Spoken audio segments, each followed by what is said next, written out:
Hi hello అందరూ ఎలా ఉన్నారండి? బాగున్నారా? నేనైతే చాలా బాగున్నాను.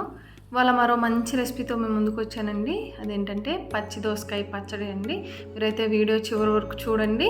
నేనైతే స్టెప్ బై స్టెప్ ప్రాసెస్ చూపించేస్తున్నాను. అలానే ఇంగ్రీడియంట్స్ కూడా ఒకసారి చూసేయండి. మనకు కావాల్సిన ఇంగ్రీడియంట్స్ ఏంటంటే పచ్చిమిర్చి, దోసకాయ, టమాటాలు, ఉల్లిపాయ, అలానే చింతపండు, జీలకర్ర, వెల్లుల్లిపాయలు, రుచికి సరిపడా ఉప్పు అండి. ఇవైతే ఉంటే మనకి పచ్చడి చేసేసుకోవచ్చు అనమాట. ముందుగా నేను ఒక మిక్సీ జార్ తీసుకొని అందులో పచ్చిమిర్చి, ఉల్లిపాయ, దోసకాయ, అలానే కొంచెం కొత్తిమీర, గుప్పెడు కొత్తిమీర, అలానే గోలి సైజ్ అంతా చింతపండు తీసుకున్నానండి.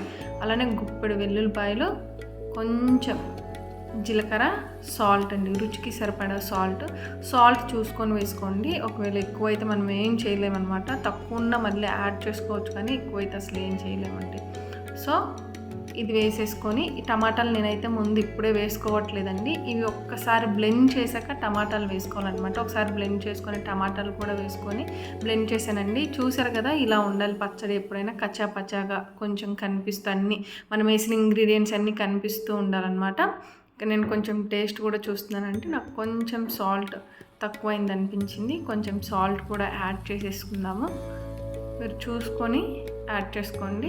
ఇలా అయిపోయాక పక్కన పెట్టేసి కొంచెమే ఒక కడాయి పెట్టుకొని అందులో సరిపడా కొంచెం ఒక స్పూన్ ఆయిల్, కొంచెం పోపు దినుసులు, పచ్చిమిర్చి, కరివేపాకండి. ఇవి పోపు దినుసులు మనకు పోపు కావాల్సినవి. ఈ పోపు బాగా మరిగాక దీన్ని మనం పచ్చట్లో వేయాలండి. ఇక్కడ పచ్చడిని అయితే మనం ఎందులోనూ మరిగించట్లేదన్నమాట. ఎందుకంటే ఆ పచ్చి వాసన అలానే ఉండాలండి. అప్పుడే ఆ పచ్చడికి రుచి అన్నమాట.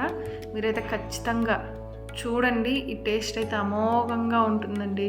ఎందుకు ఎన్నిసార్లు చెప్తున్నానంటే ఒకసారి చేసుకొని తింటే మనకి ఆ రుచి అనేది అర్థమవుతుంది. చాలా బాగుంటుంది. నేనైతే చాలా బాగా ఎంజాయ్ చేశానండి. ఇలా పోపు పెట్టిన దాన్ని మనం ముందుగా మిక్సీ పట్టిన పచ్చడిలో వేసేయటమేనండి. పచ్చి దోసకాయ పచ్చడి అండి, చాలా అద్భుతంగా ఉంటుంది. దీనికి కాంబినేషన్ దోసకాయ పప్పు అండి. నేను దోసకాయ పప్పు కూడా చేశాను. దీనికి కాంబినేషన్తో దోసకాయ పప్పు ఈ పచ్చడి కలుపుకొని తిని కొంచెం నెయ్యి వేసుకొని తింటే అద్భుతం అండి. అంత బాగుంటుంది అనమాట. రుచి అమోఘంగా ఉంటుంది. ఇంకా ఆలస్యం ఎందుకండి, మీరు కూడా ట్రై చేసి మీకు ఎలా కుదిరిందో కమెంట్ చేసేయండి. తప్పకుండా ఈ పచ్చడి చేసుకుంటే దోసకాయ పప్పు, గట్టిపప్పు ఖచ్చితంగా మీరైతే ట్రై చేయండి. ఈ రెండు కాంబినేషన్ అండి సూపర్గా ఉంటుంది. అలానే పచ్చడి చేసుకొని తిందామంటే వద్దండి. ఖచ్చితంగా దోసకాయ పప్పు చేసుకుంటేనే మీరు ఈ పచ్చడి ట్రై చేయండి. తప్పకుండా ట్రై చేసి మీకు ఎలా కుదిరిందో కమెంట్ చేయండి.